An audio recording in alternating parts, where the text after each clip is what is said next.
Bismillah.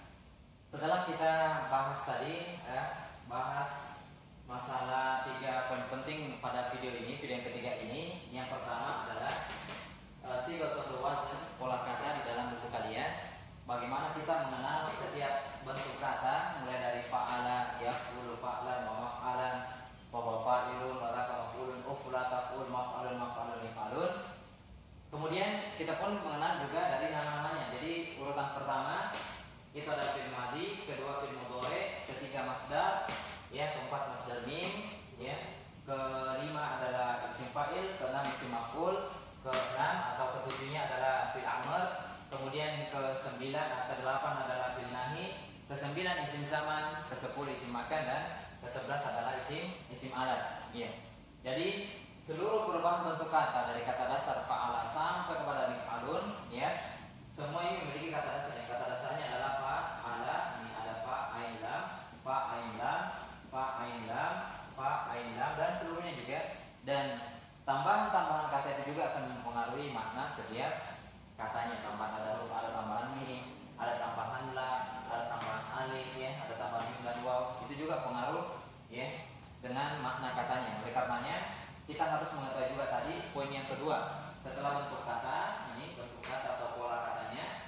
Sekarang kita juga telah bahas tadi adalah kata kerja, definisinya, pengertiannya. Fi'il madhi itu apa fi'il madhi? Ini kata kerja waktu lampau. Kemudian fi'il mudhari adalah kata kerja waktu sekarang atau akan.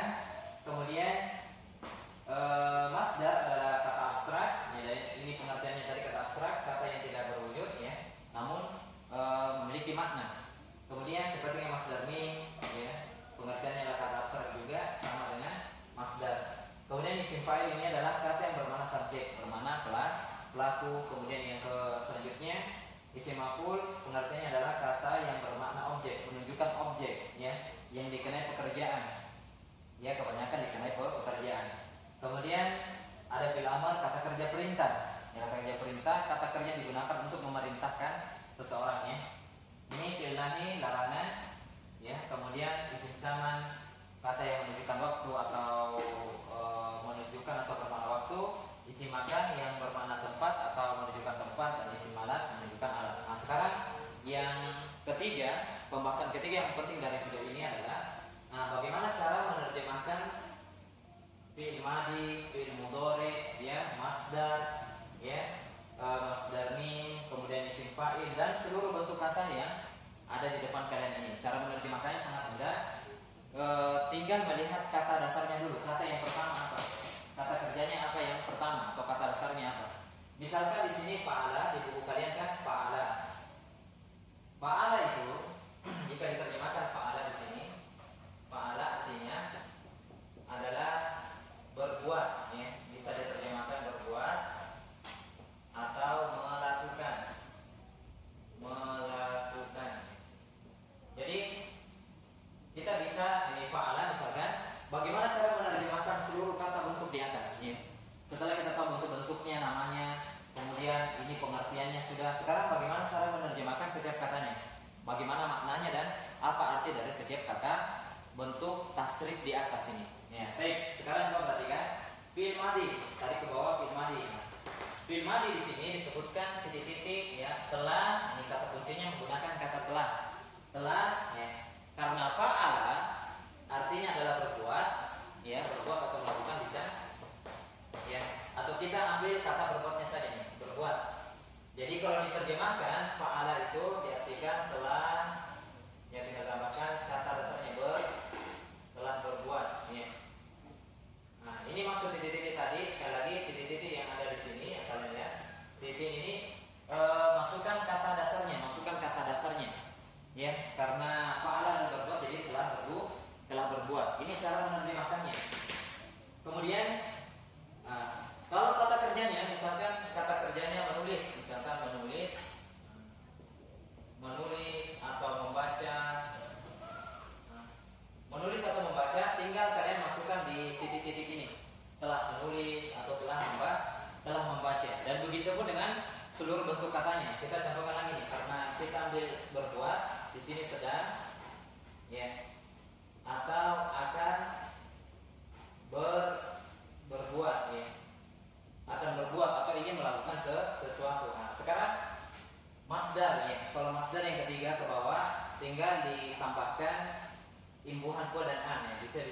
Jadi perbuatan ya. Perbuatan. Jadi bukan pembuatan dan lain-lainnya, namun perbuatan ya, perlakuan atau tingkah laku ya. Ini ada pe dengan annya. Kalau ada kata atau di sini bisa memilih perbuatan ya. Kalau menulis ya penulisan. Kalau membaca pembacaan ya. Jadi kalau kata dasarnya berbuat jadi perbuatan, kalau menulis penulisan, atau kalau membaca pembacaan. Jadi begitu cara menerjemahkan masdar. Sama dengan ini juga sama perbuatan ya. Jadi sama juga imbuhannya. Tergantung kata dasarnya apa. Kata dasar yang kita akan tasrif nantinya, mulai dari fa'ala atau kata kerjanya apa. Insyaallah ta'ala contoh-contohnya kita akan bahas nantinya ke depannya insyaallah ta'ala. Selama kalian betul-betul menyimak videonya dan untuk berusaha untuk memahami, dan ini mudah pelajaran merubah-rubah kata dan makna, perubahan makna. Yeah. Kemudian isim fa'il. Nah, isim fa'il sekarang isim fa'il orang yang, ini cara menerjemahkannya, orang yang titik-titik atau pe. Misalkan yang berbuat ya, berarti orang yang berbuat. Orang yang berbuat. Jadi memasukkan kata kuncinya orang yang berbuat. Kalian bisa memilih nantinya. Ya, jadi bukan pembuat, bisa juga pembuat, atau lebih tepatnya orang yang berbuat. Misalkan orang yang berbuat kesalahan, orang yang berbuat dosa, orang yang berbuat taat kepada Allah Subhanahu wa taala. Yes, itu isim fa'il, berarti dia isim fa'il. Cara menerjemahkan isim fa'il ditambahkan kata orang yang titik-titik atau pe titik-titik, yang tepat tergantung kata dasarnya apa. Baru bahasanya itu pas dalam bahasa Indonesia. Kemudian isim maf'ul. Isim maf'ul juga sama. Kalau isim maf'ul tinggal menambahkan, ini cara menerjemahkan yang dilakukan, berarti yang diperbuat apa? Nah, yang diperbuat atau apa yang dilakukan. Ya, misalkan dia menulis, berarti yang ditulis.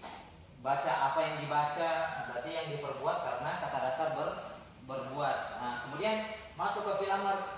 Ya. Fil amr titik-titiklah, ya titiklah, misalkan berbuatlah. Berbuatlah. Jadi lakukanlah semaumu, berbuatlah. Lakukanlah semaumu, itu lakukanlah atau berbuatlah. Ya, ini cara menerjemahkan fil amr titik-titiklah. Jadi kata kerja perintah, berbuatlah, membacalah atau bacalah, tulislah. Nah, itu dalam menerjemahkan fil amr. Cara menerjemahkan fil amr titik-titik kata dasarnya atau kata yang kita gunakan, kemudian tambah la. Kemudian selanjutnya fil amr. Fil amr di sini ada juga kata kuncinya jangan. Jangan apa? Tergantung kata apanya. Jangan berbuat. Jangan berbuat sesuka hatimu. Jangan berbuat. La taf'al ya. La taf'al kulla syai'. Jangan engkau lakukan segala sesuatu ya. Ya. Ini jangan berbuat, jangan lakukan. La taf'al hadza, jangan lakukan ini. Hadza dzambun, ini adalah dosa misalnya. Ya, ini jangan. Cara menerjemahkan fi'il amr menggunakan kata jangan titik. Kemudian seperti dengan isim zaman. Isim zaman itu artinya waktu, berarti waktu berbuat ya. Waktu ini tempat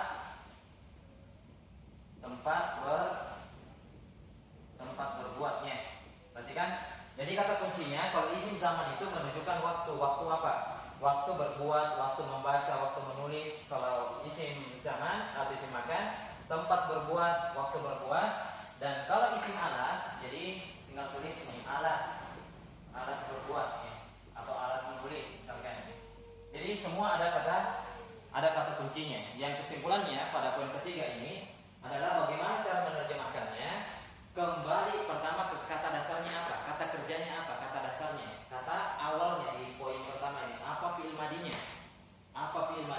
apa kata kerjanya atau apa kata dasarnya. Kemudian ketika masuk fi'il madi ditambahkan kata telah, masuk fi'il mudhari ya, maka dia akan diterjemahkan sedang atau akan. Kalau masdar, dua-duanya masdar ini adalah pe'an, sama isim fa'il adalah orang yang me atau pe. Kalau isim maf'ul yang di atau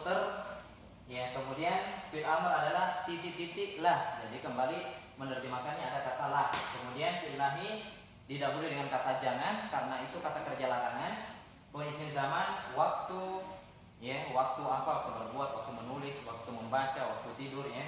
Kemudian seperti halnya dengan isim makan adalah tempatnya, tempat berbuat melakukan sesuatu, dan isim alat, ya, cara menerjemahkannya alat dan lain-lainnya. Jadi insyaallah ta'ala di video selanjutnya kita akan banyak merubah kata, dan mungkin tetap akan ada store nanti secara lisan fa'ala yaf'ulu fa'lan wa maf'alan wa huwa fa'ilun wa laka maf'ulun uf'ul la taf'ul maf'alun maf'alun mif'alun beserta, ya. Dan tentunya akan ada penulisan dan ada store lisan. Maka kami harapkan ini adalah ilmu baru mungkin yang kalian dapatkan. Usahakan karena di antara kunci, ya, fasihnya kalian dalam berbahasa Arab dan membantu sekali dalam, ya, menggapai cita-cita kalian ingin mengetahui atau menguasai bahasa Arab. Sekian dari ana, ya. Wassalamualaikum warahmatullahi wabarakatuh.